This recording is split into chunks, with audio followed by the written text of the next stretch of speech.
Hey, what is up, everyone? Today we got a pretty cool story. It's narrated by Frederick Surrey. So get cozy, enjoy it, In the and watch grim it till the darkness end, of the guys. far future, there exists an organization so powerful, so utterly beyond reproach, that its members answer to no authority save the God Emperor himself. They are the holy orders of the Emperor's Inquisition, the unseen watchers who stand eternal vigil against the manifold threats that seek to tear apart the Imperium of man from within and without. With a word, an Inquisitor can condemn entire worlds to fiery oblivion.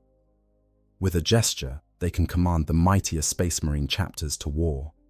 They are judge, jury, and executioner, operating in the shadows where the light of the Astronomicon grows dim and the whispers of corruption echo loudest.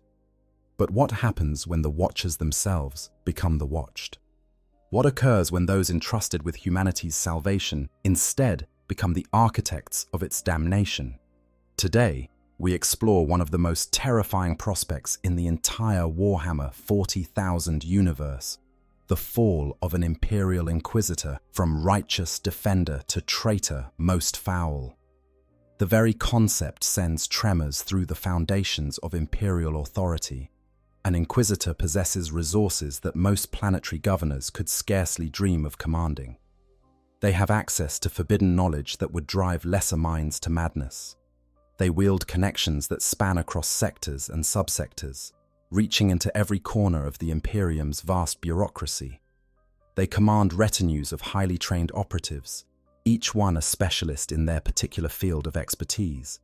And perhaps most terrifyingly, as they operate largely without oversight, their actions justified by the simple fact of their station and the trust placed in them by the Golden Throne itself.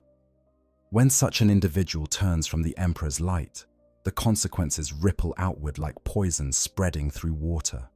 The damage they can inflict, the secrets they can betray, the lives they can destroy, all of it multiplies exponentially because of the very authority that was meant to protect humanity. It is the ultimate betrayal, a corruption of the office that exists specifically to prevent corruption. And in the unforgiving universe of Warhammer 40,000, such betrayals are not merely theoretical possibilities. They are documented realities, carved into the historical record in blood and suffering. The fall of an Inquisitor represents a particular kind of tragedy, or one that speaks to the fundamental paradox at the heart of the Inquisition itself. These individuals are granted near limitless power specifically because they are deemed incorruptible, their faith and dedication tested and proven beyond doubt. Yet that very power, that very authority, becomes the instrument of their corruption when they finally succumb to the darkness they have spent their lives fighting.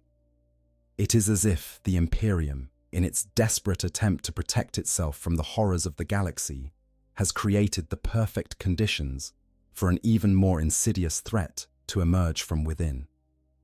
Consider for a moment the psychological burden placed upon an Inquisitor. They are expected to stare into the abyss day after day, confronting horrors that would shatter the minds of ordinary humans. Well, they must study the very nature of chaos itself, learning its tactics and strategies, understanding its whispers and temptations, all while maintaining their own spiritual purity. They walk a razor's edge between knowledge and corruption, between understanding the enemy and becoming the enemy. Is it any wonder, then, that some eventually lose their footing and plunge into the darkness below? The Inquisition does not publish statistics on how many of its members have fallen to corruption. Such information would undermine the very foundation of their authority, sowing seeds of doubt in the minds of those they are sworn to protect. But if one examines the historical record carefully, patterns begin to emerge. References to Inquisitors declared excommunicate traitors appear with disturbing regularity, and whispers circulate through the higher echelons of Imperial command about purges and internal conflicts. The Inquisition, it seems, spends almost as much effort policing itself as it does hunting external threats. This internal struggle is rarely discussed openly, for to do so would be to acknowledge a fundamental weakness in the Imperium's defenses. But it exists nonetheless, a shadow war fought in the dark corners of the galaxy where the only witnesses are those who will not survive to tell the tale. Inquisitors hunt their former brothers and sisters with a zealousness that borders on obsession, knowing that to fail is to allow a corruption far more dangerous than any external threat to spread unchecked through the Imperium's vital organs, the three Ordos and the seeds of division. To understand how an Inquisitor might fall from grace, one must first comprehend the structure and philosophy of the Inquisition itself. The organization is divided into numerous specialized branches, but three stand above all others in terms of influence and power. These are the Ordos Majoris, the Ordo Malleus, the Ordo Hereticus, and the Ordo Xenos.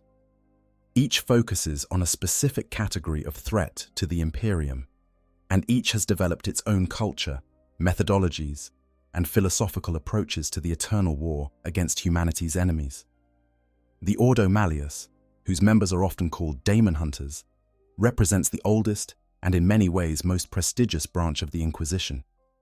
Their mission is to combat the daemonic forces of chaos wherever they manifest in real space. These Inquisitors work closely with the Grey Knights, that most secretive and elite chapter of Space Marines, whose very existence is unknown to most of the Imperium. To be an Inquisitor of the Ordo Malleus is to be constantly exposed to the corruptive influence of the warp itself, to witness horrors that defy rational explanation, to battle entities that exist partially outside the normal laws of physics and causality. The psychological toll of such work cannot be overstated. Every demon encountered represents a potential vector for corruption. Every demonic artifact studied carries with it the risk of spiritual contamination. Every ritual observed, every blasphemous text translated, every cult infiltrated. Each of these acts brings the Inquisitor one step closer to the very thing they are fighting against. The Ordo Malleus walks the narrowest of paths, and the fall from that path leads directly into the waiting arms of the Chaos Gods themselves. Then there is the Ordo Hereticus, the Witch Hunters, whose primary mandate is to root out corruption from within the Imperium itself. They are the internal affairs division of the Emperor's divine bureaucracy, tasked with ensuring that those who serve the Golden Throne do so with pure hearts and uncorrupted minds. They hunt rogue psychers, heretical cult leaders, corrupt officials, and yes, even fallen Inquisitors from other Ordos. Their chamber militant is the Adepta Sororitas, the Sisters of Battle, whose faith burns with such intensity that it can manifest as literal flame. The Ordo Hereticus occupies a unique position within the Inquisition, for they are simultaneously the most trusted and the most paranoid of all the Ordos. They must be trusted absolutely, for they are the final check on corruption within the Imperium's own ranks. Yet this very responsibility breeds a particular kind of paranoia, a tendency to see heresy lurking in every shadow and corruption festering behind every innocent facade. Over time, this constant suspicion can twist an Inquisitor's mind, leading them to see enemies where none exist, or to employ methods so extreme that they themselves cross the line into heresy.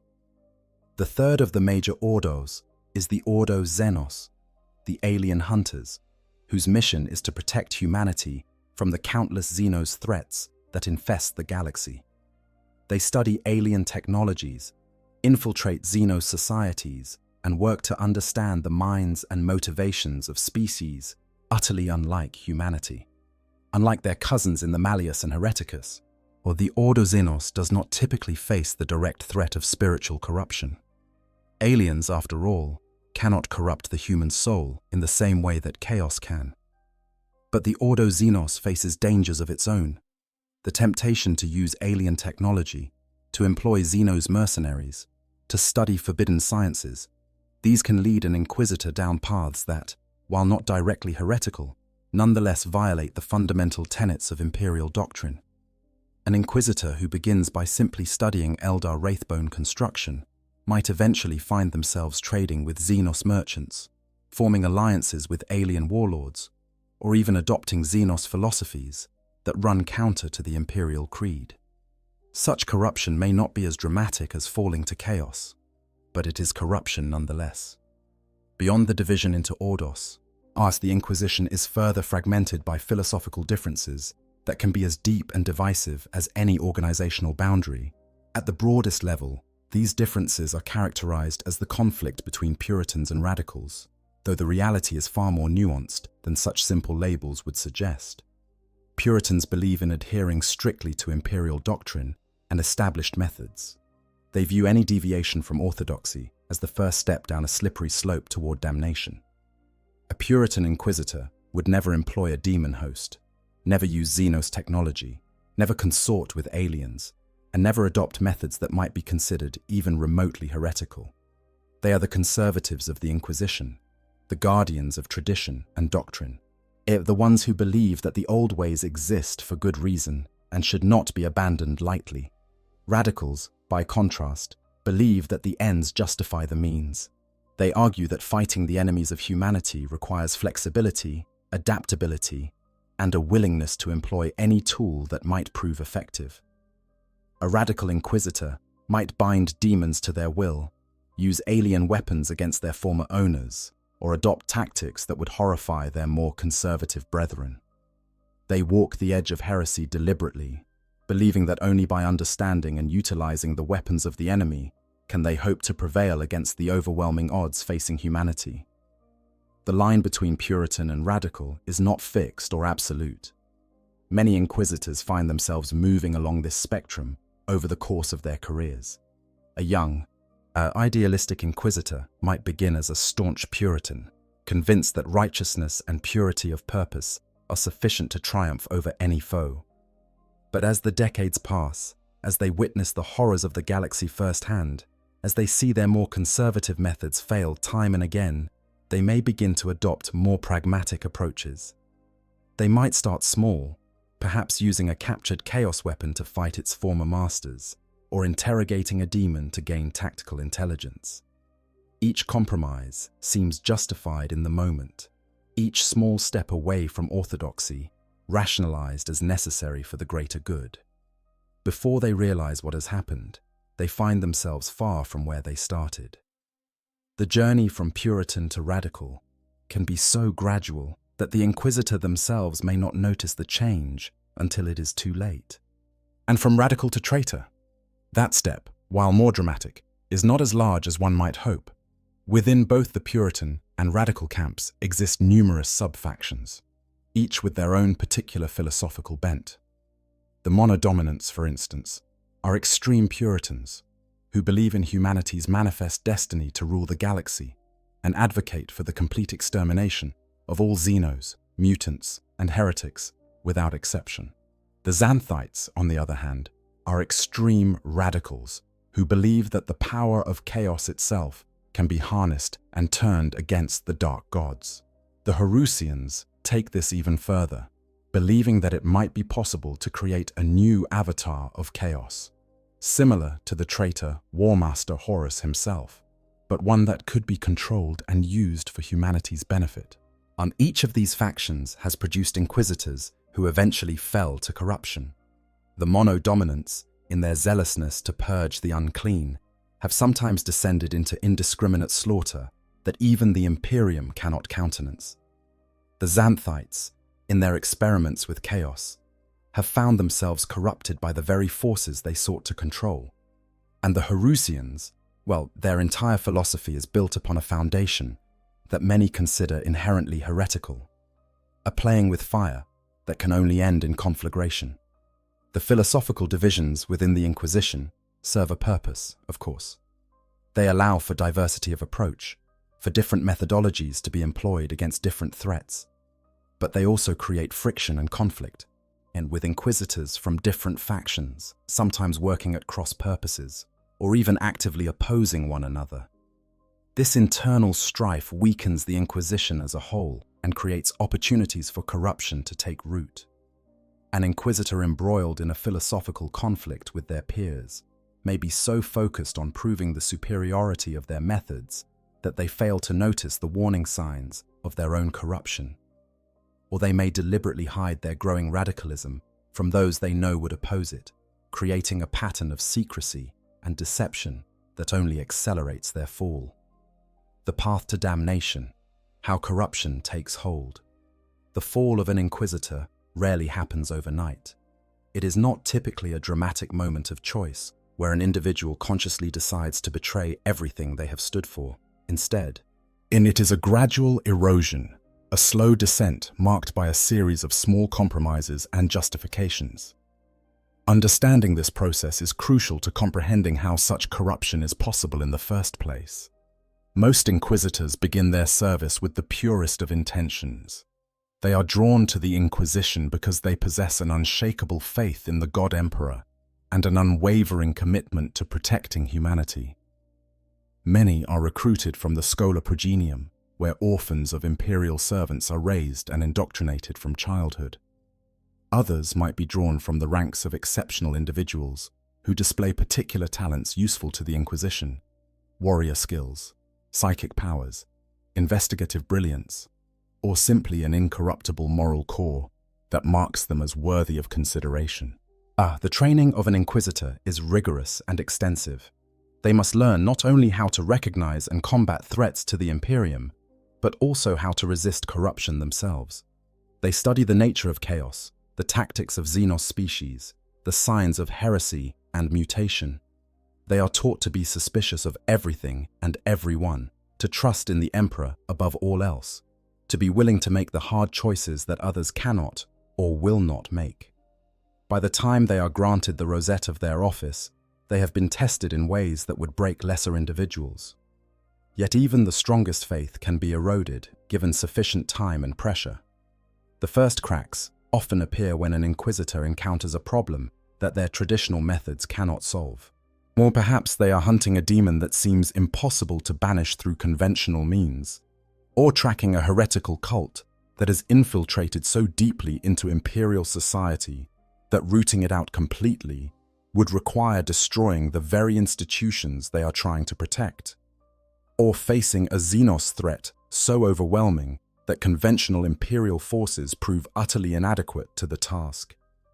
In such moments, alternative solutions present themselves. A forbidden tome that contains the true name of the demon, allowing it to be bound rather than merely banished. An alliance with a lesser evil to combat a greater one.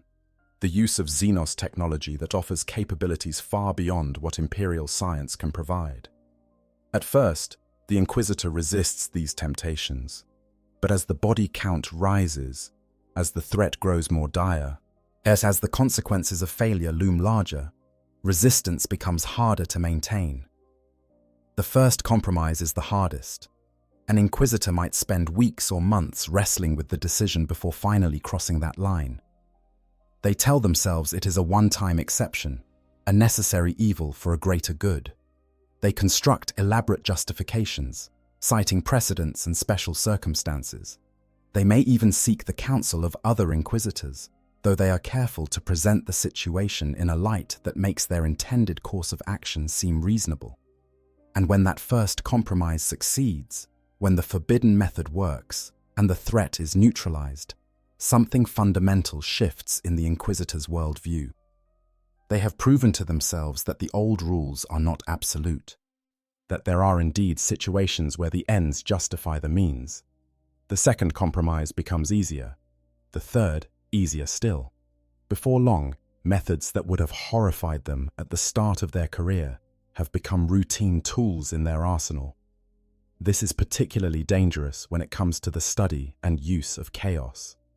The ruinous powers are masters of corruption, and they understand the human psyche in ways that defy mortal comprehension. They do not typically announce themselves with dramatic flourishes and obvious temptations. Instead, they work subtly, planting seeds that grow slowly over time.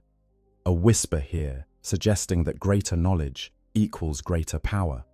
A coincidence there that makes a forbidden text seem to appear at just the right moment.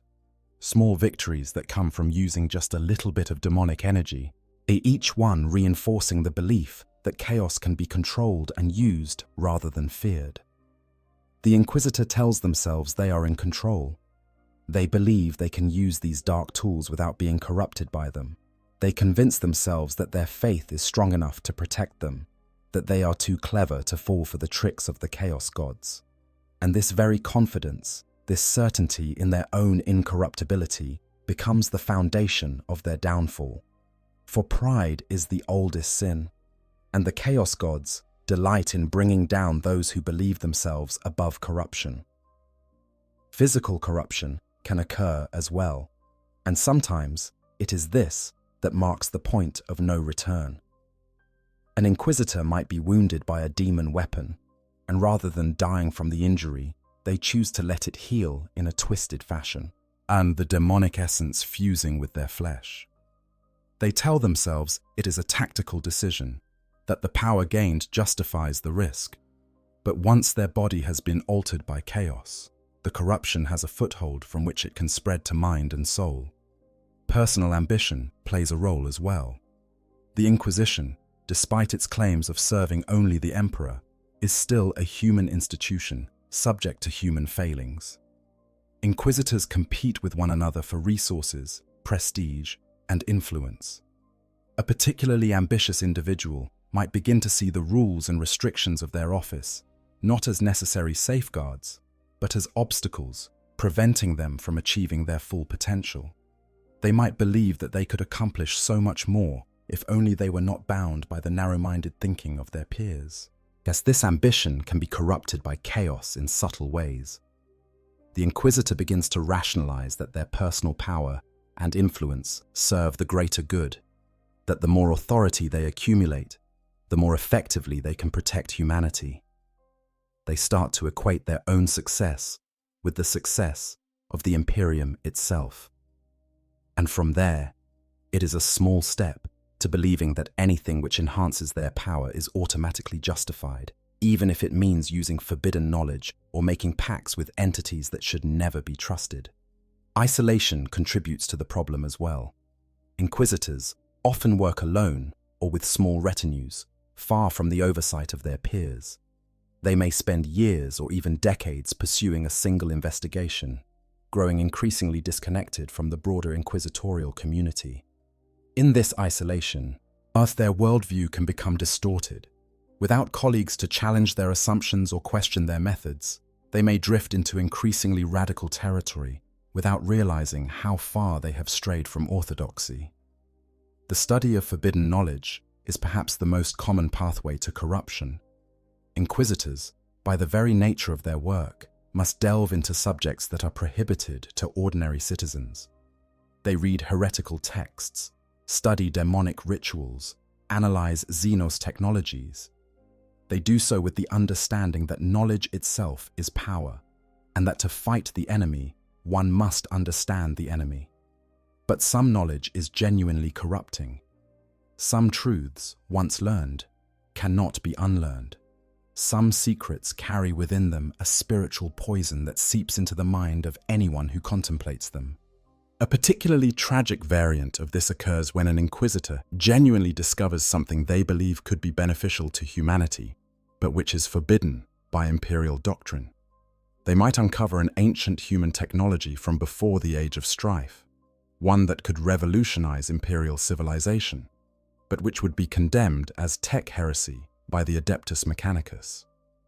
Or they might learn of Xenos knowledge that could solve problems facing the Imperium, but which could never be officially acknowledged or utilized. Faced with such situations, some Inquisitors make the choice to pursue this forbidden knowledge in secret, convincing themselves that they are serving humanity's best interests, even as they betray the trust placed in them. The corruption of an Inquisitor can also stem from a genuine crisis of faith. After decades of service, after witnessing unimaginable horrors and making impossible choices, some begin to question the fundamental tenets of the Imperial Creed.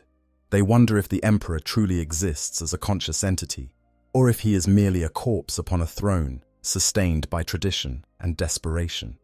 They question whether the suffering imposed in his name is truly justified. They look at the vast machinery of the Imperium, its inefficiency and cruelty, and wonder if there might not be a better way. Such doubts, if voiced openly, would likely result in immediate execution. So instead, these Inquisitors keep their questions to themselves, allowing them to fester and grow. And into this spiritual void, other powers can enter. Chaos offers answers, even if those answers are lies wrapped in half-truths. Xenos philosophies offer alternative frameworks for understanding the universe. Even simple nihilism can seem appealing compared to the cognitive dissonance of serving an institution one no longer believes in. In rare cases, an Inquisitor might fall due to factors completely outside their control. Possession by a demon can override even the strongest will, given sufficient time and opportunity. Certain xenospecies possess mind control capabilities that can subvert human psychology. Some ancient artifacts contain corrupting influences that work on anyone who comes into contact with them, regardless of faith or willpower. These cases are perhaps the most tragic, for they represent individuals who were corrupted despite their best efforts to resist, whatever the specific pathway. The result is the same: an Inquisitor who has turned from the Emperor's light to embrace darkness in one form or another.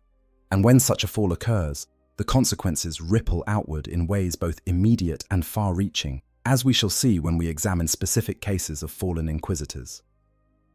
Case study: Inquisitor Kixos the Bright.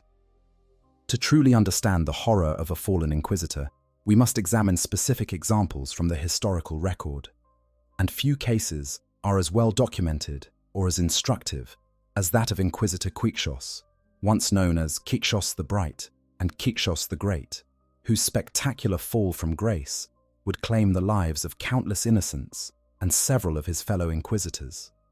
Before his corruption, Kixos stood as one of the most revered members of the Ordo Malleus. His accomplishments read like a catalogue of heroic deeds that any Inquisitor would be proud to claim. At the remarkably young age of 21, he had already purged the demons from the world of Artem, a feat that typically would have been assigned to a far more experienced operative. This early success marked him as an individual of exceptional ability, destined for greatness within the Inquisition. As his career progressed, Kixos compiled an impressive record of victories against the forces of chaos. He purged the Endorian subsector of its false deities, entities that had masqueraded as gods, and accumulated substantial followings among the ignorant populace. He transcribed the infamous Book of Abon, a grimoire of terrible power whose contents were considered too dangerous for any but the most trusted Inquisitors to study. Yet he hunted down and killed Banaglos, a Chaos space marine whose depredations had terrorized multiple Imperial worlds. He silenced the whisperers of Domactoni, a demonic cult that had infected the dreams of an entire planetary population. Perhaps most impressively, Kixos crucified the Witch King of Sarpeth on the battlements above the tyrant's own destroyed hive city, sending a message to all who would dare traffic with the ruinous powers. He even infiltrated and broke a subcult of Nurgle that had taken root within one of the sacred palaces on Holy Terra itself, a threat so dire that its very existence remains classified to this day. These achievements earned Kixos recognition as one of the Inquisition's brightest stars, a warrior whose dedication to the Emperor's cause seemed beyond question. But the seeds of Kixos's corruption were planted during what should have been another triumphant victory. While battling a demon on the world of Lacan 15, Kixos was grievously wounded. The demon's claw embedded itself in his heart, and removing the fragment would have killed him immediately. Faced with certain death or a dangerous gamble, Kixos made a choice that would define the rest of his existence. Rather than accept his mortality or seek healing through conventional means, he decided to harness the fragment's energy to enhance his already considerable psychic abilities. At first, this decision might have seemed pragmatic, even clever. Kixos was too valuable an asset to lose, and if he could turn the demon's own weapon against the forces of chaos, why not do so? But the fragment in his heart was not merely a physical object. It was a piece of the warp-given material form, a conduit for demonic energy. And though Kixos believed he was controlling this power, in truth, it was slowly corrupting his body and eventually his mind and soul. The physical changes came first. His flesh began to alter in subtle ways, mutations creeping through his system as the demonic essence rewrote his biology at the cellular level. But these changes were gradual enough that Kixos could hide them, disguise them, rationalize them as necessary modifications to contain the power he was wielding. After all, if the Emperor himself could be encased in the Golden Throne, surely a few physical alterations were acceptable if they allowed Kixos to continue his vital work. The corruption of his mind proved more insidious. In decades after his injury, Kixos encountered a group known as the Mystic Path on the planet Maginor. This cult used warp artifacts to increase their psychic powers, drawing on chaos energy to enhance their abilities. Most Inquisitors would have destroyed such a group without hesitation, recognizing them as obvious servants of the ruinous powers. But Kixos took a different approach. He observed their practices with scholarly detachment. He studied their techniques and methodologies. And through this observation, he came to a conclusion that would have horrified his former self. Chaos, he decided, was not inherently a corruptive influence. Rather, it was simply power put to wrong ends. If that power could be properly harnessed and directed, it could serve the Imperium just as effectively as any Imperial technology. But this rationalization allowed Kixos to take the next step down his dark path. Rather than destroying the Mystic Path, he cultivated a relationship with them. He provided them with artifacts for study, using them as unwitting test subjects for his theories about controlling chaos energy. In his mind, he was conducting vital research that would ultimately benefit the Imperium. In reality, he was building a power base of corrupted followers and immersing himself ever deeper in the very thing he had sworn to fight. You know, what really gets me about these fallen Inquisitor stories is how human they are. When I first got into Warhammer 40k, I thought the Inquisition was this unstoppable force of righteous fury. But the more you dig into the lore and the more you realize they're just people trying to do an impossible job. And honestly, that makes the setting so much more compelling. Think about Kixos, I don't know how it's spelled, this guy who achieved incredible things, who genuinely saved countless lives, and then one injury, one compromise, and decades later, he's the villain. It's tragic in a way that pure evil never is. These aren't Saturday morning cartoon bad guys. They're cautionary tales about what happens when you stare into the abyss for too long. And in the 40k universe, everybody's staring into that abyss, whether they want to or not. That's what makes it feel real to me. Despite all the over-the-top, grimdark elements, the corruption isn't supernatural. It's just human failure. Anyways, back to the story.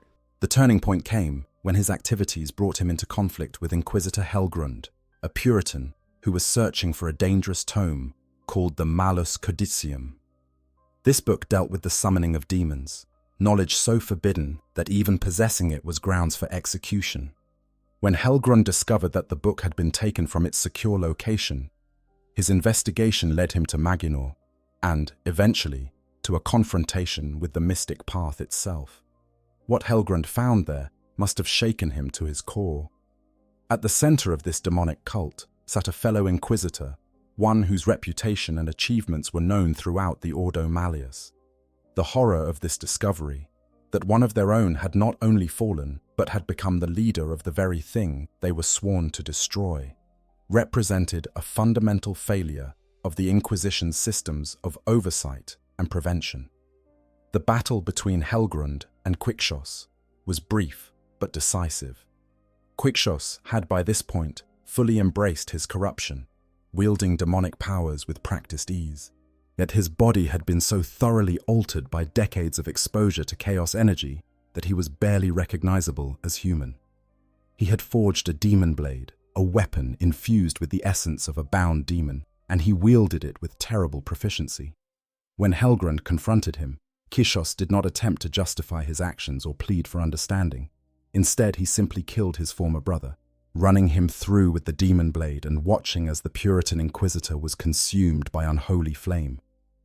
This murder of a fellow Inquisitor marked Kixos's complete break with the organization he had once served with such distinction. He had crossed a line from which there could be no return. The years that followed saw him descend into greater depths of depravity. In the year 239 of the 41st Millennium, he encountered and killed Inquisitor Hetris Lugenbrow, who had attempted to hunt down the renegade. Lugenbrow met the same fate as Helgrund, proving unable to stand against the corrupted might that Kishos now wielded. After this second murder, Kishos went to ground, disappearing so completely that many believed him dead. But his influence continued to spread like a cancer through the Imperium. He manipulated other Inquisitors from the shadows, using them as unwitting pawns in schemes whose true purpose they could not comprehend.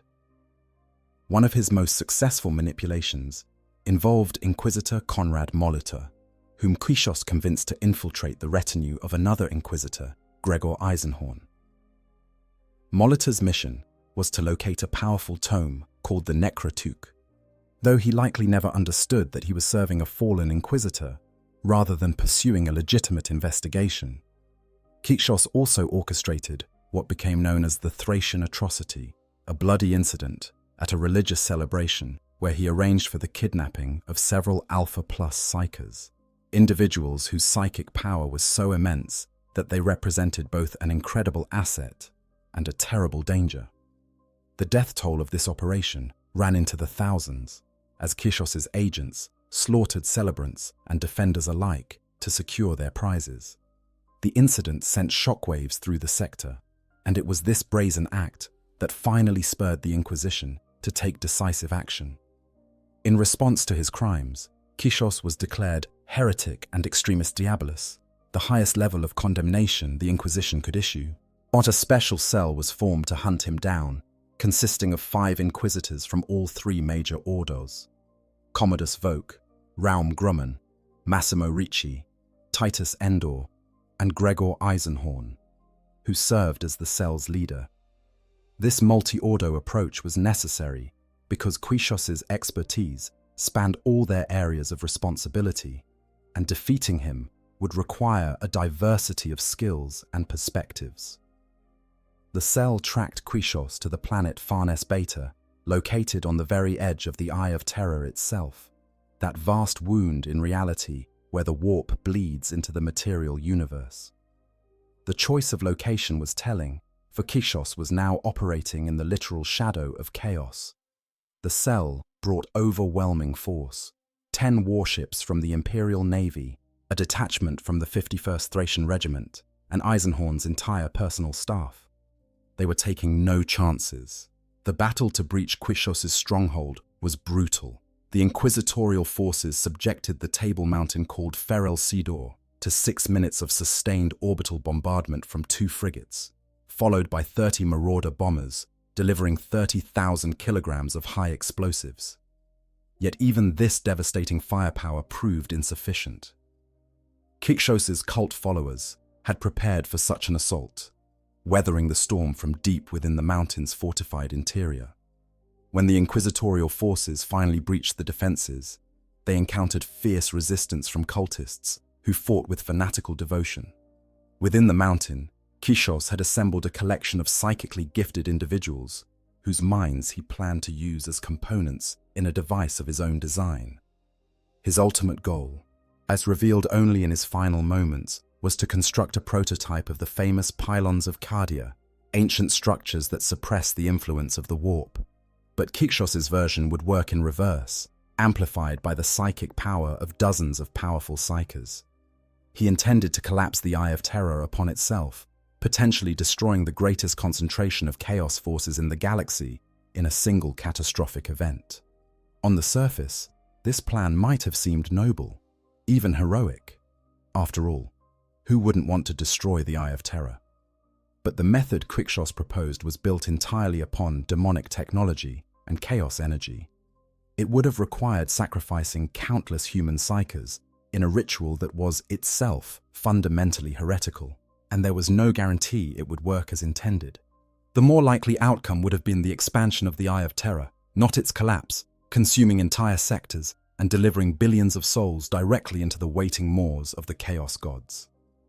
The final confrontation saw Inquisitor Commodus Voke engage in psychic combat with Profanity, one of Kishos's demon hosts, and fall in battle.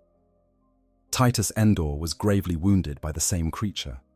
Kishos himself then ambushed the remaining Inquisitors, killing Massimo Ricci and Raum Grumman before Gregor Eisenhorn finally managed to bring him down. The duel between these two inquisitors, one still faithful to the Emperor, the other fallen beyond redemption, represented more than just a physical contest. It was a clash of philosophies, a struggle between the path of righteousness and the temptation of expedience. Eisenhorn struck Quixos with his power sword, and though the blade shattered upon contact with the demon weapon Quixos carried, the broken fragments continued forward with enough force to impale the fallen Inquisitor. As Quixos died, his body crumbling to dust under the combined weight of his corruption and his wounds, his final scream was a single word: heretic. Whether he was condemning Eisenhorn or finally recognizing his own fall remains a subject of debate among those few who know the full story. The remains of Quixos were gathered and launched into a star, ensuring that nothing of his corruption could survive to threaten the Imperium again. But the damage he had done could not be so easily erased. The Inquisitors he had killed, the innocents caught in his schemes, the knowledge he had spread among his followers, all of these represented ongoing threats that would require years, perhaps decades, to fully address.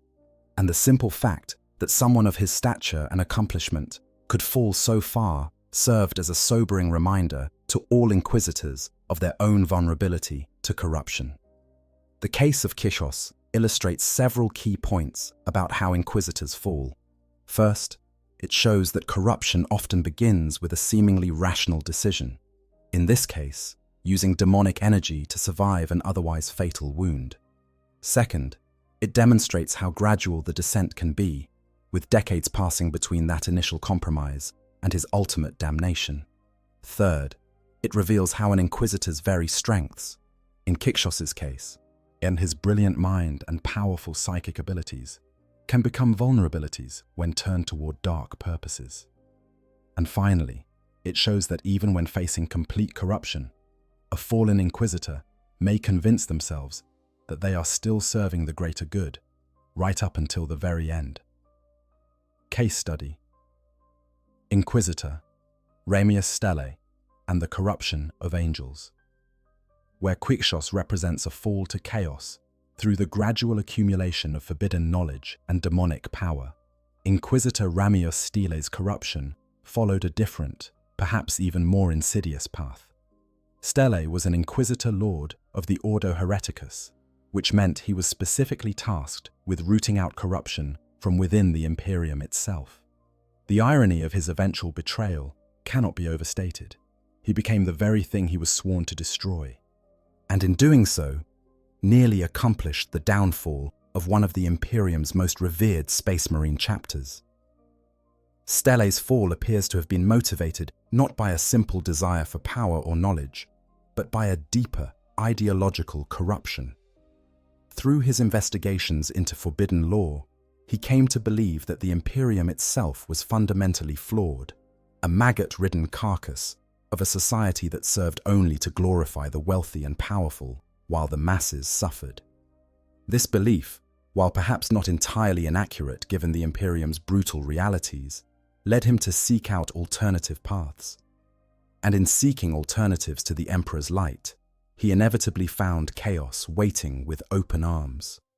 The specific chaos power that claimed Stellae was Tzeentch, the changer of ways, master of plots and schemes. Behind this makes a certain twisted sense, for Stellae's corruption was built upon manipulation and long-term planning, rather than direct confrontation. Tzeentch works through his servants not by granting them obvious demonic mutations or overwhelming power, but by guiding them toward actions that serve the Chaos God's incomprehensible plans. Stellae may not even have realized the true source of the inspiration that drove his schemes. His target was the Blood Angels chapter, one of the original Space Marine legions founded during the Great Crusade itself. The Blood Angels are renowned for their nobility, their dedication to the Emperor, and their artistic sensibility. They are also cursed with the genetic flaw known as the Black Rage and the Red Thirst, inherited from their Primarch Sanguinius's death at the hands of the arch-traitor Horus. This made them an ideal target for corruption, for their gene seed already carried within it the seeds of their potential damnation. Stellae's plan was breathtaking in its audacity and complexity. Rather than attempting to corrupt the Blood Angels through direct exposure to chaos, he instead sought to manipulate them into destroying themselves through civil war. To accomplish this, he needed a figurehead, someone who could claim the mantle of Sanguinius Reborn and thus split the chapter's loyalty. He found that figurehead in Archeo, a young Blood Angel serving in the honor guard of sanguinary priest Sachiel. The method of Archeo's corruption was as subtle as it was terrible. With the help of Malphalax, a powerful lord of change in service to Siench, Ihistile managed to implant what can only be described as a warp-spawned egg into Archeo's spinal column. This demonic seed would slowly mutate the young space marine, causing him to physically resemble Sanguinius himself. Wings would sprout from his back, his features would shift and change. His presence would radiate an aura of divine power that those around him would interpret as proof of his divine nature. But the corruption went deeper than mere physical alteration. The entity within Archeo also affected his mind, filling him with visions and instilling in him a growing sense of destiny and importance. Archeo began to believe, truly believe, that he was Sanguinius Reborn, come to lead his chapter to new glory. This was not a simple delusion, but a carefully crafted false reality, implanted by forces beyond mortal comprehension. Archeo was as much a victim as he was a threat, a pawn in a game whose rules he could never have understood. Stile's plan unfolded during the Blood Angels' campaign against the Word-Bearers on the cemetery world of Cybele. This was a grave world dedicated to the memory of fallen Imperial warriors, making it a particularly symbolic battlefield. During the fighting, Archeo performed what appeared to be miraculous feats. He rallied the Blood Angels when defeat seemed certain. He wielded the sacred spear of Telesto, one of the chapter's most holy relics, and it responded to his touch as it should only for one truly blessed by the Emperor. But the greatest miracle came during the assault on the Word-Bearer's fortress on Shenlong. Archeo, along with Stele and 7 honor guards, teleported directly into the midst of the Chaos Space Marines. And there, he called upon the power of the spear, which unleashed a devastating blast of energy that vaporized the Word-Bearers while leaving the Blood Angels completely unharmed. To those who witnessed this event, it seemed incontrovertible proof that Archeo was indeed Sanguinius Reborn. How else could such selective destruction be explained? What none of them knew was that Stele's psychic powers, enhanced by his demonic patrons, were subtly guiding events. The spear's apparent miracle was likely as much Stele's doing as Archeo's, a carefully staged demonstration designed to convince the Blood Angels of Archeo's divinity. And it worked magnificently. Word spread throughout the chapter and beyond. Pilgrims began traveling to see the Blessed One, as Archeo came to be known. A cult of personality formed around him, with Marines abandoning their sworn loyalty to Chapter Master Dante in favor of this new prophet. Only Archeo's biological brother, Raphan, seemed to sense that something was deeply wrong. Raphan could see the subtle changes in Archeo that others missed or rationalized away. He noticed how his brother's personality was shifting, how pride and certainty were replacing humility and brotherhood.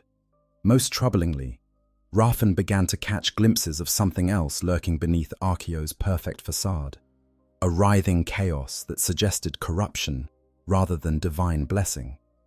Stella's manipulation continued as Archeo consolidated his power. The fallen Inquisitor encouraged Archeo to establish his own court, to make increasingly grandiose demands, to distance himself from the ordinary battle brothers who had once been his peers. Archeo commissioned Golden Artificer armor for himself, mimicking the traditional armor of Blood Angels chapter masters, but marking himself as something greater. He began to hold judgment over the population of Shenlong, and these judgments grew increasingly cruel and arbitrary. In one particularly disturbing incident, Archeo demanded that the population reveal where the Word-Bearers had hidden themselves. When they could not provide this information, for they genuinely did not know, Archeo interpreted their silence as defiance. He ordered his followers to open fire on the crowd, and the pilgrims, rather than fleeing, surged forward into the bolter fire. They were eager to be punished by their angel, viewing death at his hands as a blessed murder gift. This perversion of faith into suicidal devotion revealed how far Stele's corruption had spread. Behind the scenes, Stele was also establishing his own power base. He recruited honor guards from among the Blood Angels who had sworn themselves to Archeo's service. He accumulated wealth and influence, using Archeo's authority to enrich himself while maintaining the facade of humble service. He even went so far as to demand gifts from those seeking Archeo's favor, including human women who were delivered to his chambers for his leisure. The corruption of the Inquisitor manifested not just in his betrayal of the Emperor, but in his personal descent into depravity and excess. The charade nearly succeeded in its ultimate goal. The Blood Angels chapter was on the brink of civil war, with battle brothers preparing to fight battle brothers over whether Archeo was truly Sanguinius reborn. But salvation came from an unexpected quarter. Mephiston, the Blood Angels' chief librarian and Lord of Death, arrived to pass judgment on the supposed reincarnation of their Primarch. Mephiston is himself a figure of legend within the Blood Angels. He is the only Space Marine ever to succumb to the Black Rage and then recover from it, emerging with psychic powers of staggering magnitude. His witch sight, the ability to perceive the currents of the warp and the truth beneath surface appearances, is perhaps the most powerful in the chapter. When he turned this sight upon Archeo, he immediately saw through the deception. Beneath the perfect exterior, beneath the angel wings and the divine aura, and Mephiston perceived the seed of chaos that Stele had planted. He saw the demonic corruption twisting through Archeo's body and soul, and he denounced both Archeo as false and Stele as a heretic. The revelation should have ended the matter immediately, but such was the power of the corruption that many Blood Angels refused to accept Mephiston's judgment. They had invested too much faith in Archeo to abandon him based solely on the word of another, no matter how respected. Mephiston challenged Archeo to a duel, invoking ancient Blood Angels tradition. If Archeo truly was Sanguinius reborn, he would be able to best any living warrior, as the ancient texts proclaimed. The battle between them raged with terrible intensity. Two legendary warriors, each wielding powers far beyond those of ordinary Space Marines. And though Archeo fought with desperate ferocity, Mephiston's skill and experience eventually won out. The Lord of Death defeated the pretender, though not without cost. But even in defeat, Archeo's story was not quite finished. The corruption within him was too deeply rooted to be easily dislodged. It would take his own brother, Raphan, wielding the Spear of Telesto, to finally end Archeo's tortured existence. The Spear, recognizing Archeo's corruption in his final moments, rejected him, and Raphan was forced to kill his own blood to save him from complete damnation. It was a mercy killing, a final act of love in a tragedy orchestrated by forces beyond either brother's control. As for Stele, his fate was sealed once his treachery was revealed. The Blood Angels would show no mercy to one who had so nearly destroyed their chapter from within. Though the Inquisitor who had manipulated them, who had corrupted one of their own, and nearly plunged them into fratricidal war, would pay the ultimate price for his crimes. The details of his end are not recorded in the common histories, but one can imagine that it was neither quick nor pleasant. The case of Stele demonstrates several important aspects of inquisitorial corruption that differ from the Kixos example. First, it shows how corruption can stem from ideological disillusionment rather than simple personal ambition or the temptation of power. Stele's fall began with legitimate criticisms of the Imperium's failings, but his inability to reconcile those criticisms with continued loyalty to the Emperor led him to seek alternative solutions in chaos. Second, it illustrates the danger of an Inquisitor using their authority to pursue agendas that have nothing to do with their official duties. Stele was supposed to be hunting heretics, not creating them. His position gave him access to the Blood Angels, credibility that he ruthlessly exploited, and authority that shielded his activities from scrutiny. A lesser traitor could never have gotten close enough to the Blood Angels to execute such a plan. Third, the Stele case reveals how corruption can work through intermediaries and proxies. Unlike Kishos, who eventually revealed himself and fought openly, Stele remained in the shadows, working through Archeo and his cult followers. This made him harder to detect and allowed his schemes to progress further than they otherwise might have. Even after the plot was uncovered, there remained Blood Angels, who refused to believe that an Inquisitor could be so thoroughly corrupt. Finally, and perhaps most disturbingly, Stele's manipulation of the Blood Angels highlights the vulnerability of even the most faithful to corruption when it comes wearing the right mask. The Blood Angels desperately wanted to believe that Sanguinius had returned to them.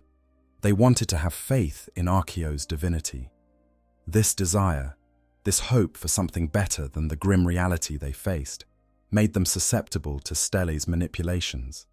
It is a sobering reminder that faith alone is not always sufficient protection against the machinations of chaos. The many faces of corruption, other pathways to damnation.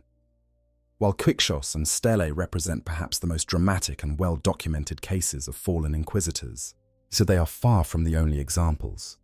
The historical record, fragmentary as it is on such sensitive matters, contains references to numerous other inquisitors who have turned from the Emperor's light. Each case is unique in its particulars, but patterns emerge that illuminate the diverse pathways by which corruption can take hold. Consider the curious case of Inquisitor Cravin, whose ultimate fate remains shrouded in mystery and speculation. Cravin was a respected scholar within the Inquisition, specializing in the study of the Alpha Legion, that most secretive and deceptive of the traitor legions. His research was extensive and apparently authoritative, providing the Inquisition with what was believed to be crucial intelligence about how the Alpha Legion operated, how they recruited new members, and where they might be conducting their operations. But suspicions began to mount that Cravin's information was too detailed, too accurate, too perfectly aligned with Alpha Legion methods. Some began to wonder whether Cravin had not simply studied the Alpha Legion, but had been compromised by them. The Alpha Legion is known for its practice of implanting agents deep within Imperial institutions, individuals who might operate for decades without ever revealing their true allegiance. Could Craven be such an agent, feeding misinformation to the Inquisition while seeming to provide valuable intelligence? When called to account for his work, Craven disappeared. He was never captured, never confirmed as either traitor or loyal servant.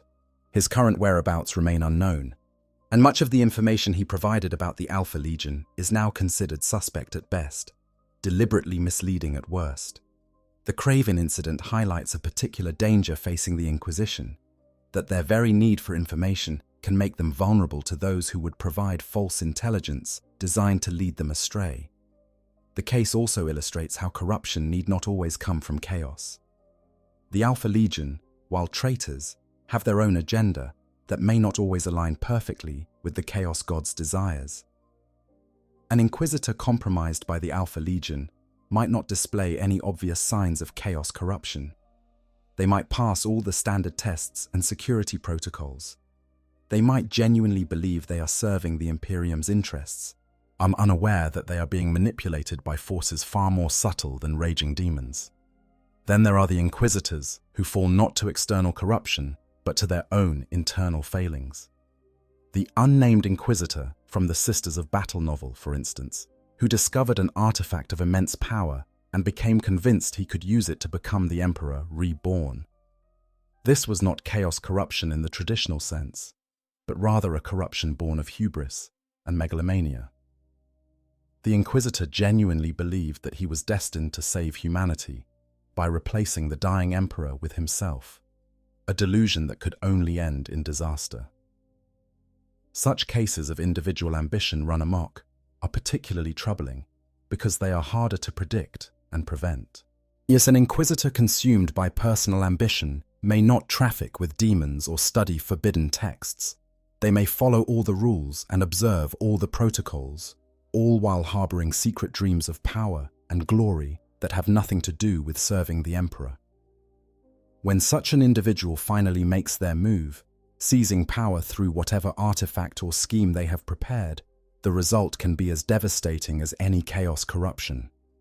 The radical philosophies within the Inquisition represent another pathway to potential corruption. The Xanthites, for example, believe that the power of chaos can be harnessed for humanity's benefit. While not all Xanthites fall to actual chaos corruption, the philosophy itself walks such a fine line that the distinction becomes almost meaningless. A Xanthite Inquisitor might spend decades binding demons, studying chaos artifacts and experimenting with warp energies, all while maintaining that they are in perfect control and serving the Emperor's will. But one day, that control slips. One demon proves too powerful to contain. One artifact corrupts them in a way they did not anticipate. And suddenly, the difference between using chaos and serving chaos evaporates. The Harusians represent an even more extreme position. They believe that it might be possible to create a new avatar of chaos, similar to the War Master Horus himself, but one that could be controlled and directed for humanity's benefit. The entire premise of this philosophy is built upon what many consider heresy, the idea that an entity infused with the power of the chaos gods could ever truly serve the Emperor. Yet Harusians pursue this goal with absolute conviction, convinced that they are engaged in vital research that will ultimately save the Imperium. When a Harusian inevitably creates something they cannot control, when their research into creating an avatar of chaos produces instead a portal for demonic invasion or a cult of chaos worshippers, the results are catastrophic. And the Harusian themselves may never recognize their error, may die still believing they were on the verge of a breakthrough that would have justified all their questionable methods. This self-deception, this ability to rationalize any act as being in service to the greater good, makes philosophical corruption perhaps the most insidious form of all. Then there are cases where Inquisitors fall due to simple exposure to forces beyond their ability to resist. The warp is not a place of logic or fairness, and a demon of sufficient power can overwhelm even the strongest will given time and opportunity. An Inquisitor investigating a chaos cult might find themselves exposed to psychic influence that erodes their mental defenses over weeks or months. By the time they realize what is happening, it may already be too late.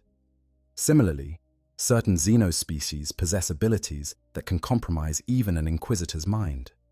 The Hrud, for instance, can manipulate time itself around them, aging their enemies to death in moments.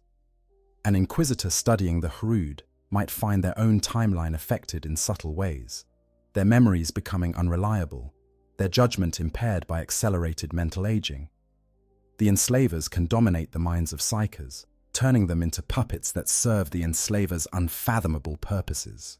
Yet an Inquisitor who encounters such a creature might become compromised without ever knowing it. Some ancient artifacts carry their own forms of corruption, independent of chaos or xenos influence. Objects from the dark age of technology, that period of human history before the age of strife, sometimes contain dangerous artificial intelligences or reality-warping technologies. An Inquisitor who discovers such an artifact and attempts to study it might find themselves altered by exposure to its energies or influenced by whatever intelligence dwells within it. These techno-corruptions are rare, but no less dangerous for their rarity. Physical transformation represents yet another pathway.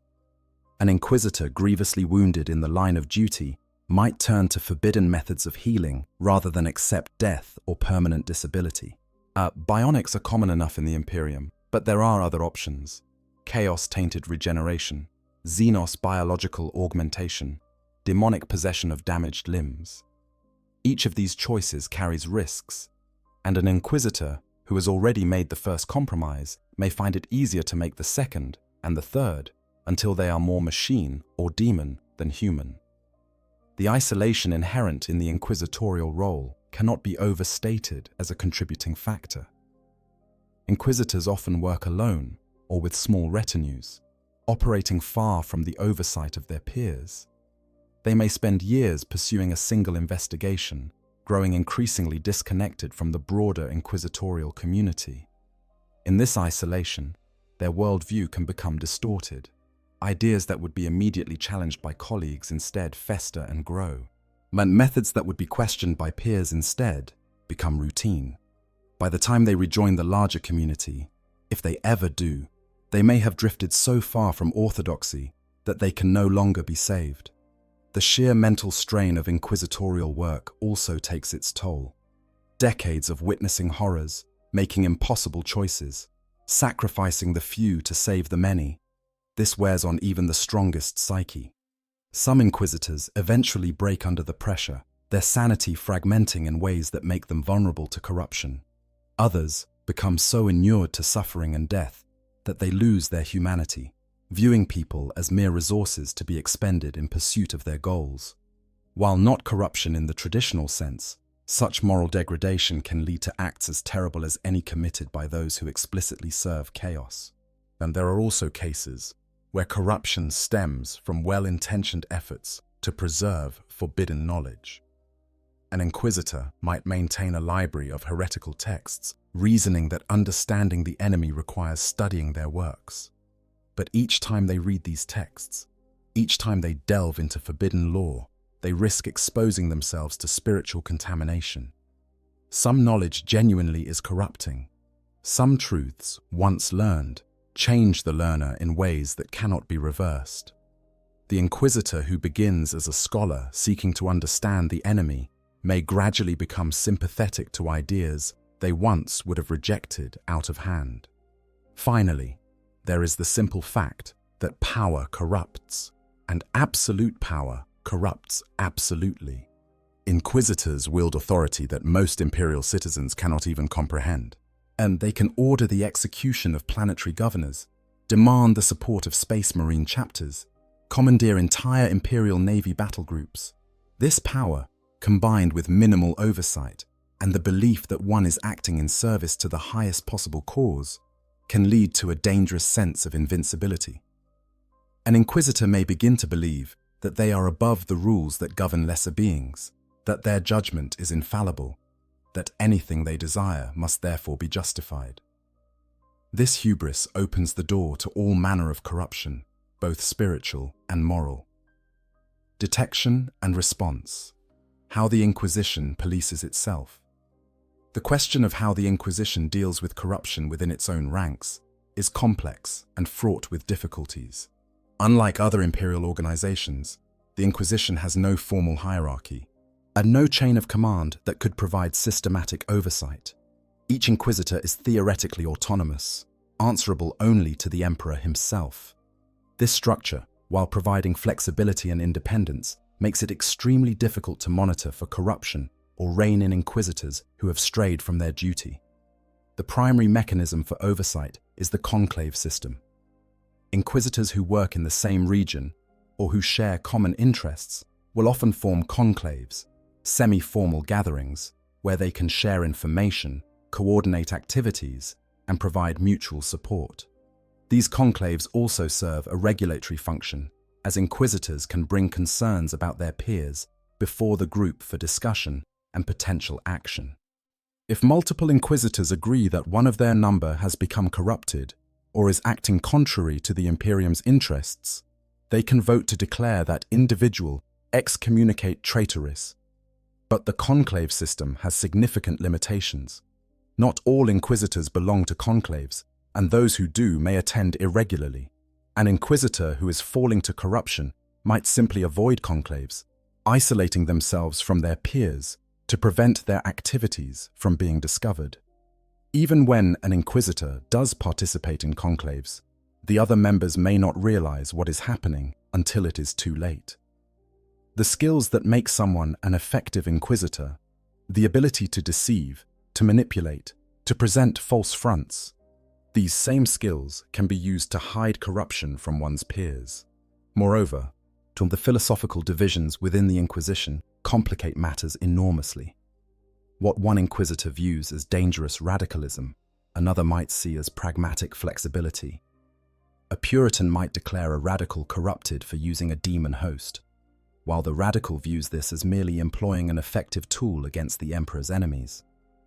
These disagreements are not always resolvable through rational debate, and they can lead to situations where inquisitors find themselves at odds, not over actual corruption, but over differing interpretations of acceptable methodology. When an inquisitor is declared excommunicate traitoris, whether through formal conclave action or by the declaration of another inquisitor, the result is the same.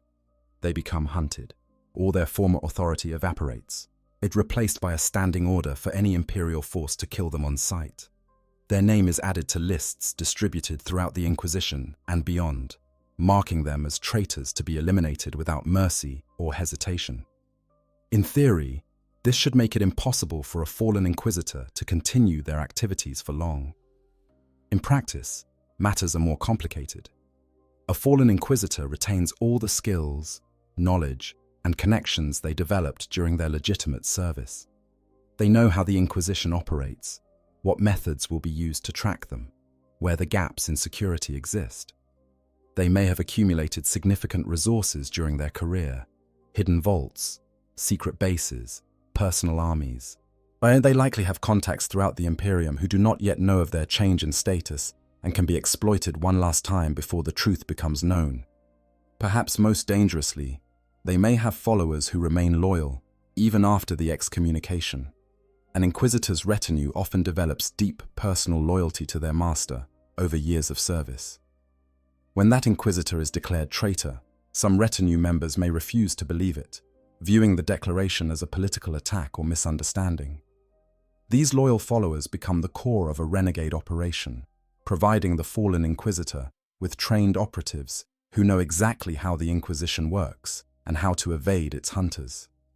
The hunting of a rogue inquisitor typically falls to other members of the Inquisition itself, as sometimes this is done through official channels, with a conclave voting to assign specific inquisitors the task of tracking down and eliminating the traitor. Other times it becomes a personal vendetta, with an inquisitor taking it upon themselves to hunt a former colleague who they believe has fallen. In either case, the hunt can take years or even decades, with the hunter and hunted engaged in a deadly game of move and counter-move across the stars. These hunts are rarely publicized. The Inquisition prefers to handle its internal affairs quietly, without drawing attention to the fact that their supposedly incorruptible agents can, in fact, be corrupted. Public trials are virtually unheard of.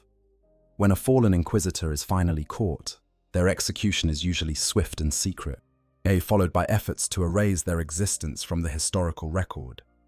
Their name might be stricken from all official documents, their achievements attributed to others, or simply forgotten.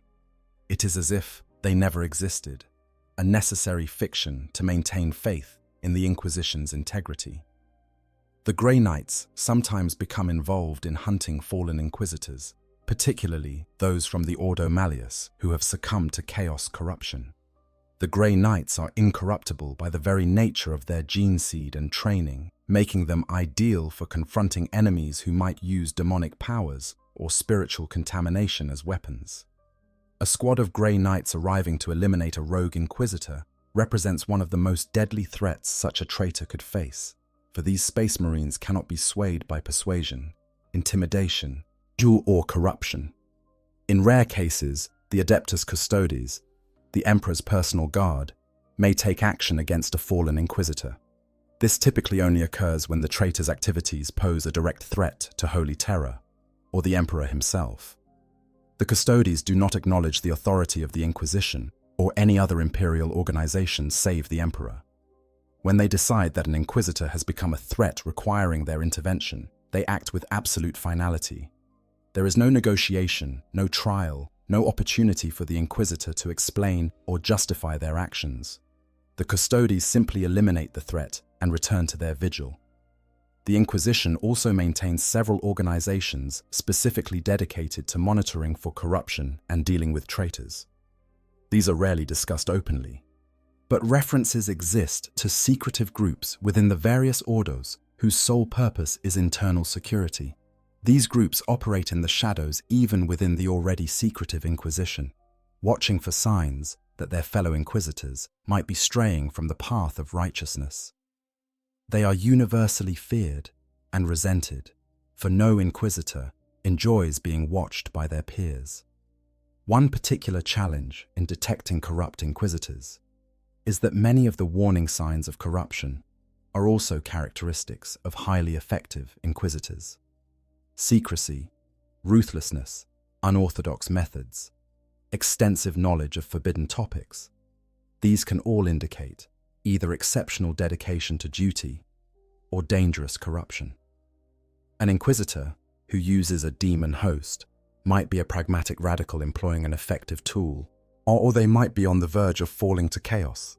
Distinguishing between these possibilities often requires intimate knowledge of the individual inquisitor's mindset and motivations, information that may not be available to those trying to make the assessment.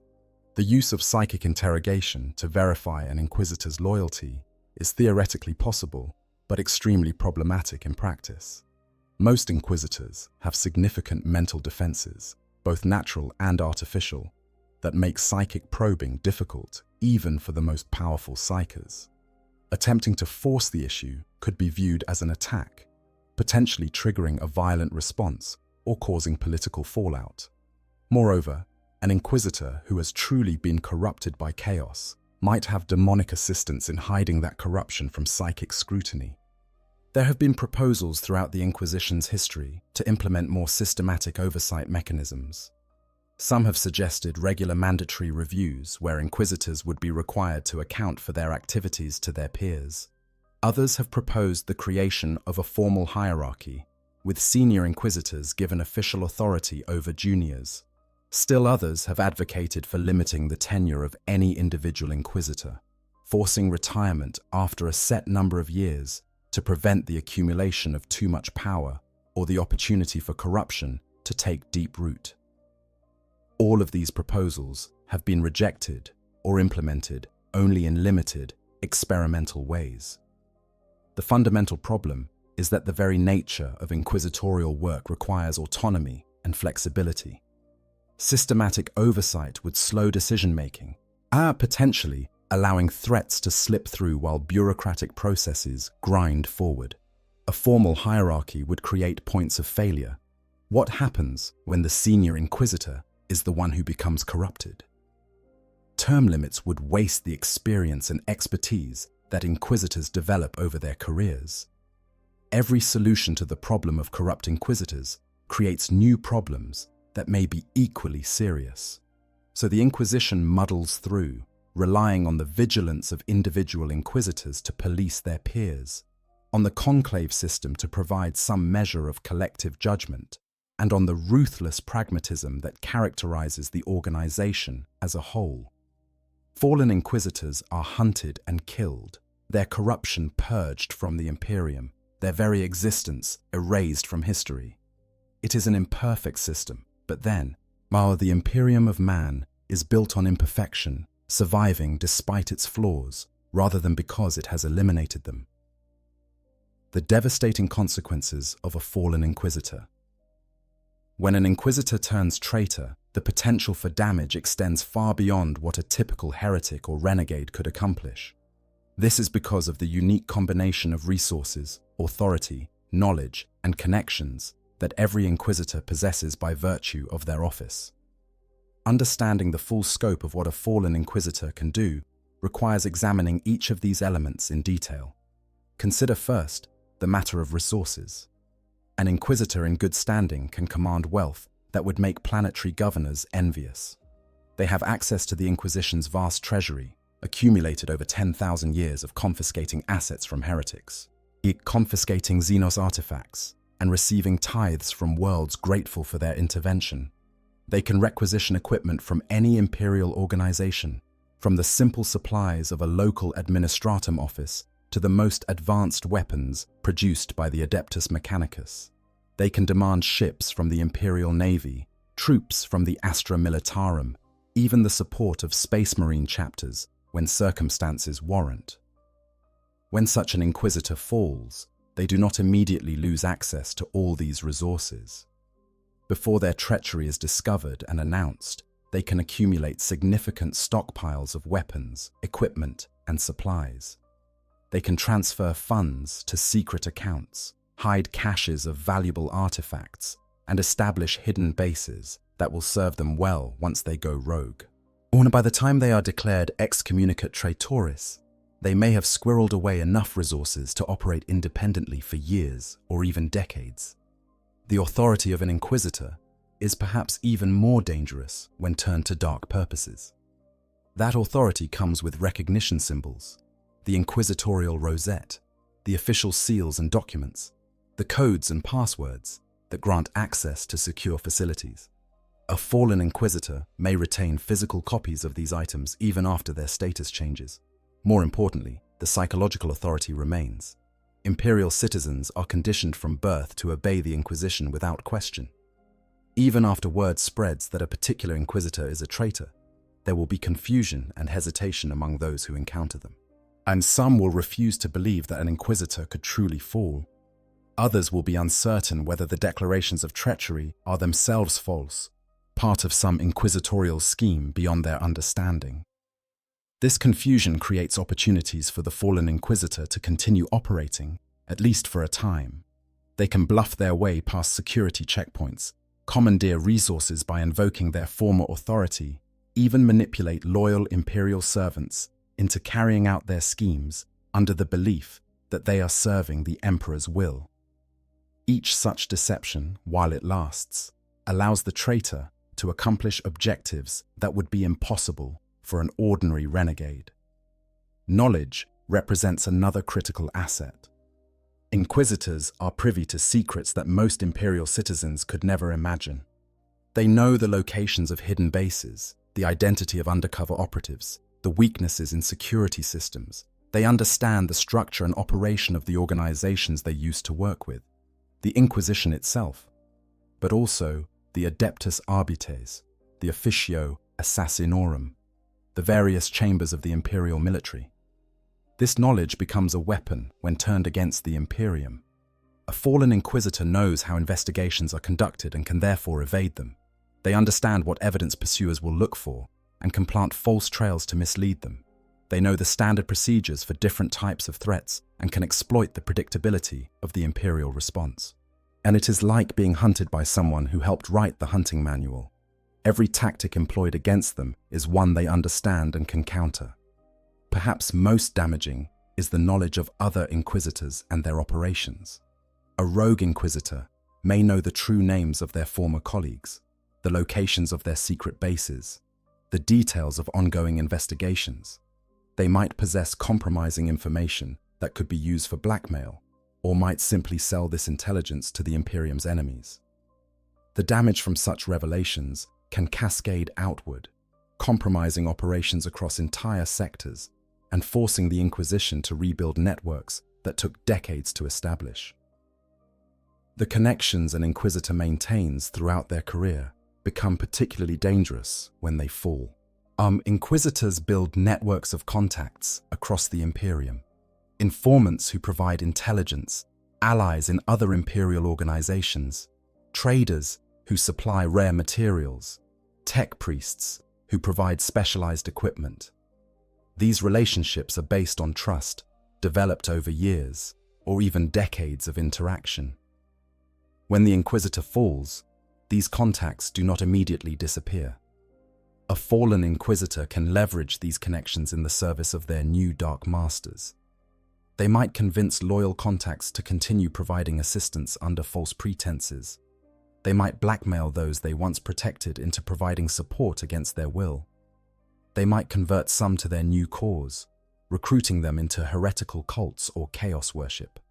Each contact compromised represents a potential vector for corruption spreading deeper into the Imperium's vital systems. The military capabilities at a fallen Inquisitor's command can be substantial. Even the most junior Inquisitor typically maintains a retinue of trained operatives, warriors, investigators, savants, tech priests, psychers, and specialists of various types. These individuals are often fiercely loyal to their Inquisitor, having served together for years and bonded through shared experiences and dangers. When the Inquisitor falls, many retinue members may choose to follow rather than abandon the individual they have come to trust and respect. More experienced Inquisitors may command even greater forces.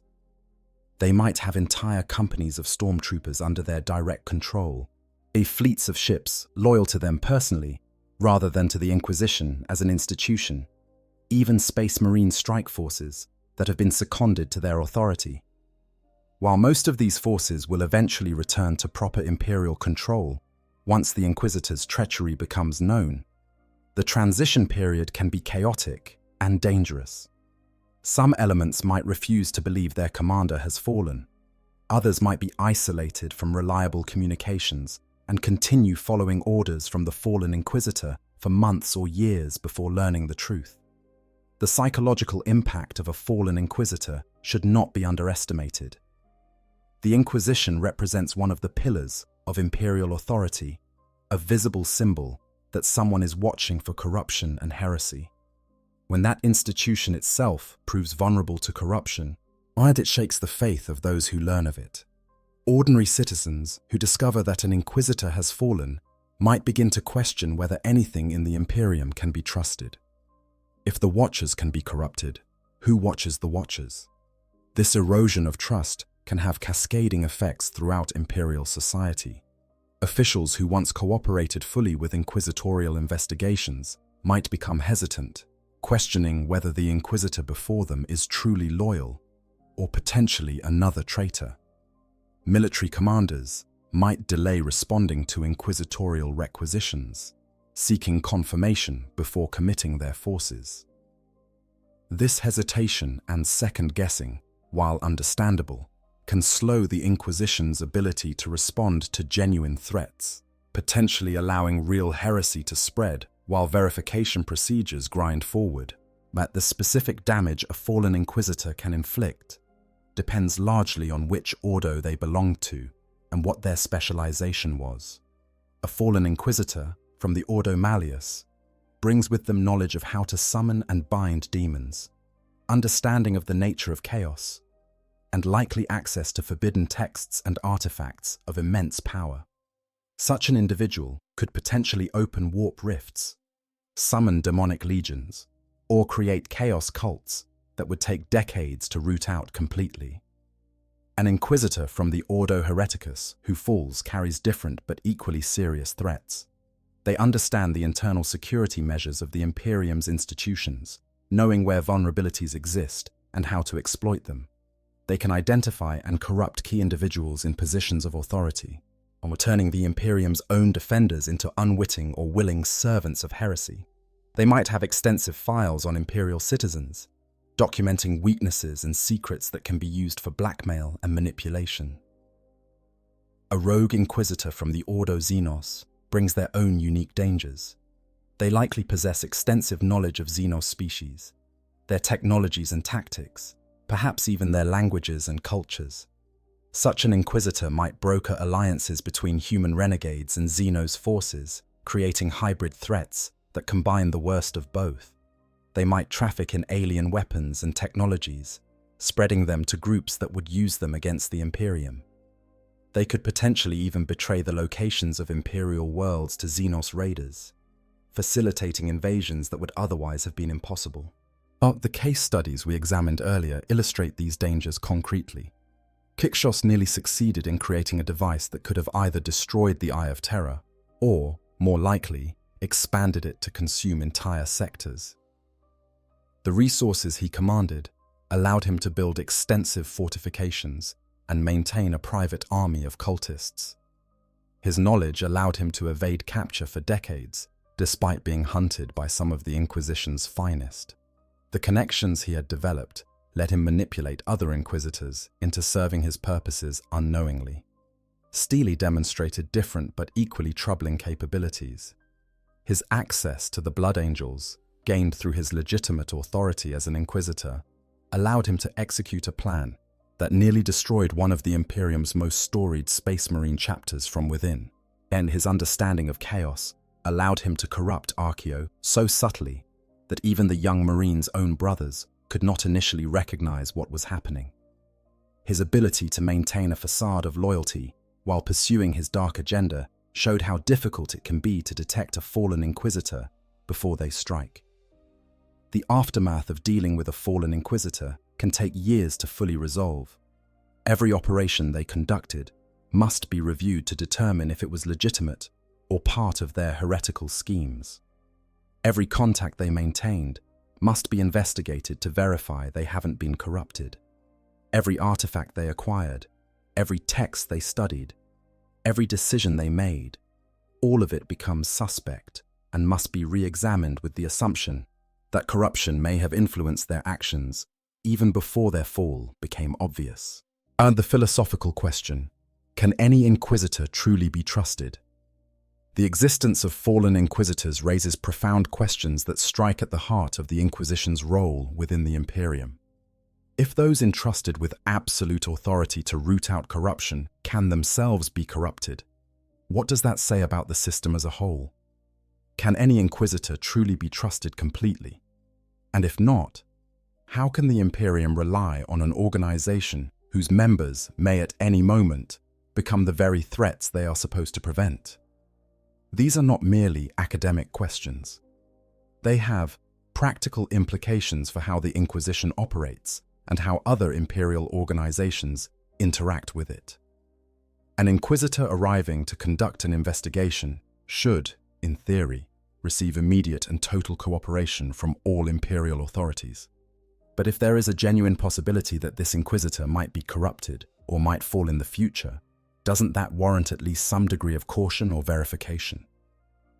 The problem is that the very measures that might protect against corrupt Inquisitors would also hamper the ability of legitimate Inquisitors to do their jobs.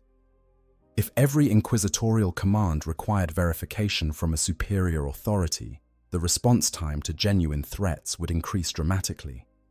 If local authorities routinely questioned or delayed inquisitorial requisitions, heretical cults would have more time to entrench themselves before the Inquisition could strike. The flexibility and autonomy that make Inquisitors effective also make them dangerous when they fall.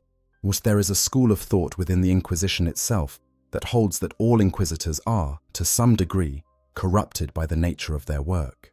This is not to say that all are servants of chaos or traitors to the Emperor, but rather that the very act of studying heresy, confronting demons, and wielding forbidden knowledge changes a person in fundamental ways.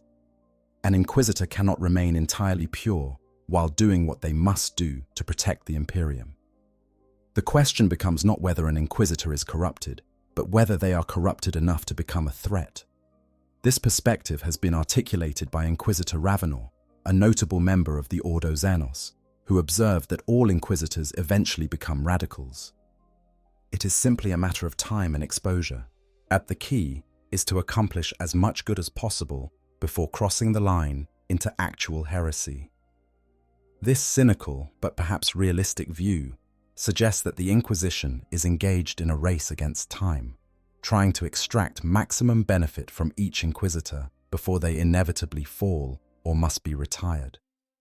If this view is correct, it has disturbing implications. It means that corruption is not an aberration, but an expected outcome, built into the system by the very nature of the work being done. It suggests that the Inquisition is fundamentally unsustainable, burning through its members like a fire consuming fuel, always needing new recruits to replace those who have either fallen or grown too radical to be trusted. It implies that there are no long-term solutions, only temporary measures to delay the inevitable. Others within the Inquisition reject this pessimistic assessment. They point to individuals who have served for centuries without falling, Inquisitors whose faith has remained pure despite decades of exposure to the most corrupting influences imaginable. These examples, they argue, prove that it is possible to walk the narrow path without falling. The key is maintaining constant vigilance, never compromising on core principles, and remembering always that the methods employed must be justified not just by their effectiveness, but by their alignment with the Emperor's will. The debate between these perspectives reflects deeper philosophical questions about the nature of corruption and human capacity for moral action under extreme circumstances. Can exposure to evil be contained without affecting the one exposed? Is it possible to study darkness without being darkened? Can one use the tools of the enemy without becoming like the enemy? These questions have occupied philosophers and theologians throughout human history, and the grim darkness of the 41st millennium provides no easy answers.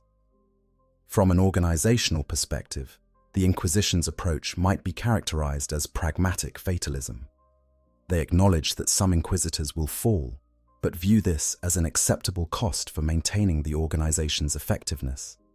The damage done by fallen inquisitors, while significant, is seen as less than the damage that would occur if the Inquisition did not exist, or was so hamstrung by oversight mechanisms that it could not respond effectively to threats. This cost-benefit analysis is cold and brutal. But it reflects the reality of the Imperium's situation. Humanity faces existential threats on all sides. The forces of chaos seek to corrupt and destroy. Xenos species compete for the same living space and resources. Internal heresy threatens to tear the Imperium apart from within. In the face of these overwhelming challenges, the Imperium cannot afford to be squeamish about the methods employed by its defenders or overly concerned about potential corruption when the alternative is certain destruction. Yet there is something deeply unsettling about this utilitarian calculus. It treats inquisitors as expendable assets, tools to be used until they break or become corrupted, at which point they are discarded and replaced. It ignores the human cost, not just to the inquisitors themselves, but to all those affected by their eventual falls. The thousands killed in Quixos's schemes, the Blood Angels nearly destroyed by Stelle's manipulations. These are not abstract statistics, but real people who suffered and died because the system that was supposed to protect them instead produced the threats that destroyed them. Perhaps the most troubling aspect is the circular nature of the problem. The Inquisition is granted extraordinary power because corruption is such a serious threat. But that very power makes inquisitors themselves attractive targets for corruption and more dangerous when they fall. The solution to corruption, more inquisitors with more power to root it out, perpetuates the problem it is meant to solve. It is like fighting fire with fire, a strategy that can work, but which also carries the constant risk of the fire spreading beyond control. And as some have suggested that the answer lies in greater transparency and accountability, bringing the Inquisition out of the shadows and subjecting it to the same scrutiny that it applies to others. But this proposal ignores the fundamental nature of the Inquisition's work. Much of what they do must remain secret to be effective. Heretical cults that know they are being investigated can go to ground or accelerate their plans. Demons that know they are being hunted can adapt their tactics. The element of surprise and the ability to operate covertly are essential tools that would be lost if the Inquisition were forced to work openly. Others have proposed splitting the Inquisition's duties among multiple organizations with overlapping jurisdictions, creating a system of checks and balances. But the history of the Imperium is filled with examples of such redundant systems creating more problems than they solve. Bureaucratic infighting, jurisdictional disputes, and the inefficiencies of overlapping authorities can be just as dangerous as the corruption they are meant to prevent. In the end, the question of whether any inquisitor can truly be trusted may be unanswerable. Each inquisitor is a unique individual with their own strengths, weaknesses, and vulnerabilities. Some will remain loyal until death. Others will fall despite their best intentions. And a few may have been corrupted from the very beginning, selected by chaos or Xenos powers, and guided into positions of authority specifically to cause maximum damage when they finally reveal their true allegiance. The Imperium muddles through this uncertainty as it muddles through everything else, with faith, pragmatism, and ruthless efficiency when action is required. They trust their inquisitors because they must, maintaining vigilance for signs of corruption, but not letting that vigilance paralyze them into inaction. They accept the risks because the alternative, leaving corruption unchecked, is even worse. And when an inquisitor does fall, they respond with overwhelming force, eliminating the threat and trying to contain the damage as quickly as possible. This is not a perfect system. It is not even a good system by most measures. But it is the system the Imperium has, forged over 10,000 years of bitter experience and unlikely to change fundamentally regardless of its flaws. For in the grim darkness of the far future, our perfection is not an option. Survival is the only victory that matters, and if that requires accepting that some of humanity's defenders will become its betrayers, then so be it. The Imperium has survived worse and will continue to endure, carrying forward the burden of its own imperfection until either it triumphs or the galaxy itself ends. Conclusion: the eternal vigil and its price. The phenomenon of Inquisitors turning traitor represents one of the most tragic and terrifying aspects of the Warhammer 40,000 universe. It speaks to the fundamental precariousness of humanity's position in a galaxy filled with entities and forces that seek its destruction. The very organization created to protect against corruption can itself become corrupted, and when it does, the results are catastrophic. What we have examined the pathways by which this corruption occurs, the gradual compromises that accumulate over time, the exposure to forbidden knowledge that changes those who study it, the physical wounds that become vectors for spiritual contamination, the ideological disillusionment that makes alternative philosophies seem appealing. We have seen how different Inquisitors fall in different ways, from Kixos's descent into demonic power, to Stelle's ideological betrayal, to Kraven's possible compromise by the Alpha Legion. The case studies reveal the devastating consequences when an Inquisitor falls. Lives lost, chapters nearly destroyed, sectors thrown into chaos, all because one individual with too much power and too little oversight was corrupted. Yet we have also seen that the alternatives to the current system, greater oversight, more bureaucracy, reduced autonomy, would likely create new problems as serious as those they solve. This brings us to a fundamental truth about the Imperium of man. It is a civilization built on terrible compromises. To survive against the darkness that presses in from all sides, humanity must sometimes employ methods that risk becoming the very thing they are fighting against. The Inquisition embodies this paradox. It must study chaos to fight chaos, must understand heresy to root it out, must sometimes operate outside the law to uphold the Emperor's justice. Each Inquisitor who takes up the rosette accepts this burden. They know that they walk a narrow path between salvation and damnation, between serving the Emperor and serving themselves. But they understand that the very knowledge and power they need to protect humanity also makes them vulnerable to corruption. They accept that they may one day cross a line they did not even know existed, becoming the monster they once hunted. And yet, they serve anyway. Not because they are suicidal or masochistic, but because someone must stand in the gap. Someone must face the horrors that would drive ordinary humans to madness. Someone must make the impossible choices, bear the unbearable knowledge, wield the dangerous power. If not the Inquisition, then who? If not these particular individuals, then what alternative does humanity have? The price of this service is high.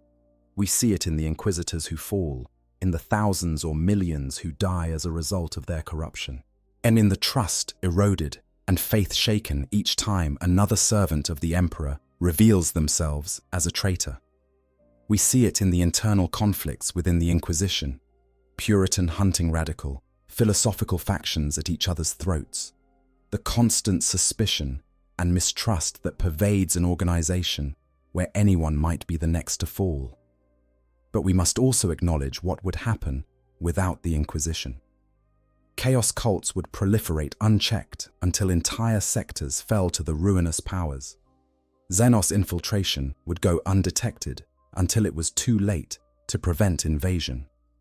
Heresy would spread through the Imperium's institutions like rot through wood, weakening them from within until they collapsed under their own corruption. The Inquisition, for all its flaws and failures, performs a vital function. And its members die so that humanity might live. Some of them become corrupted so that the rest can remain pure. It is a terrible calculus, but it is the calculus that the grim darkness of the far future demands. The eternal vigil maintained by the Inquisition is both necessary and doomed to imperfection. There will always be fallen inquisitors. There will always be new cases of corruption, new betrayals, new tragedies. The work is never finished because it can never be finished.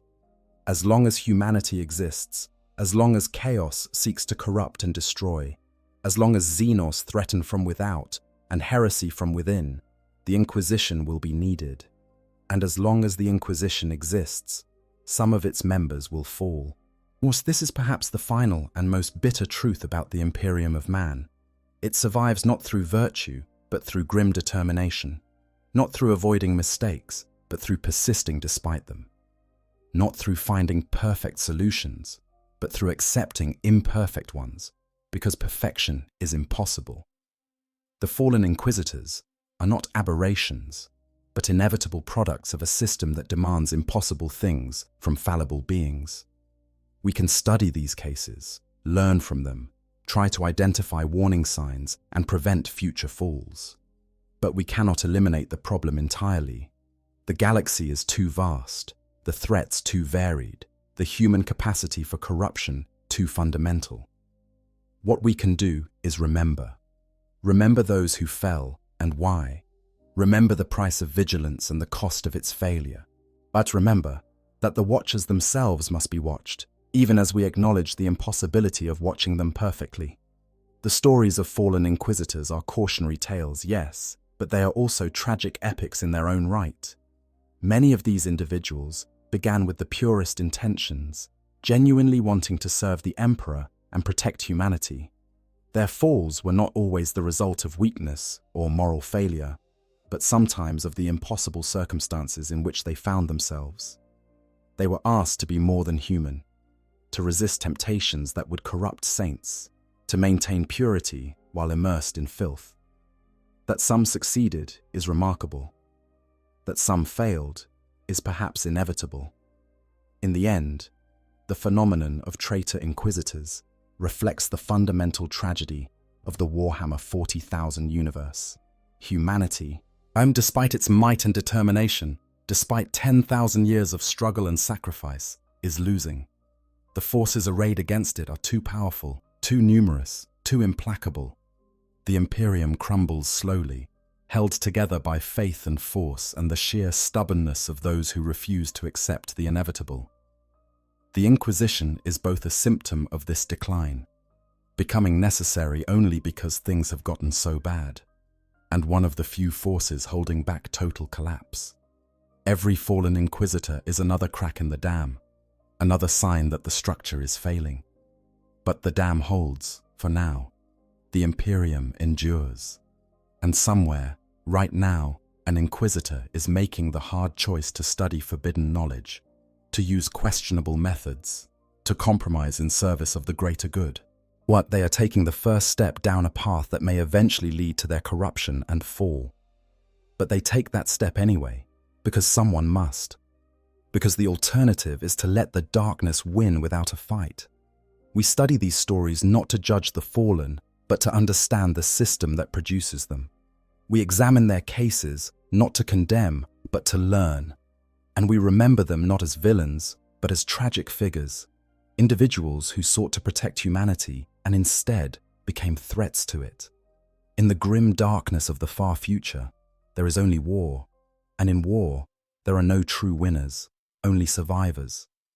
The Inquisition survives, battered and compromised, but still standing, still fighting, still maintaining its eternal vigil, even as some of its own number turn against everything they once swore to protect.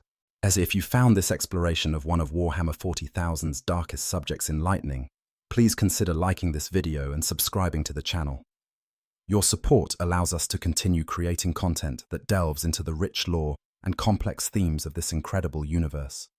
Share your thoughts in the comments. Do you think the Inquisition's current system is the best possible approach?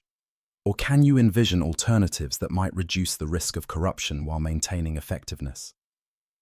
What other aspects of inquisitorial operations would you like to see explored in future videos? The conversation continues with you, and your insights and perspectives are always valued.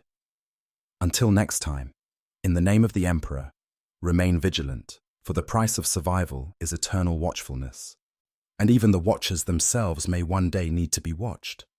I hope you guys enjoyed the story. Make sure to hit the subscribe, like, share button, whatever you want. Give me some feedback if there's any. And yeah, sleep well.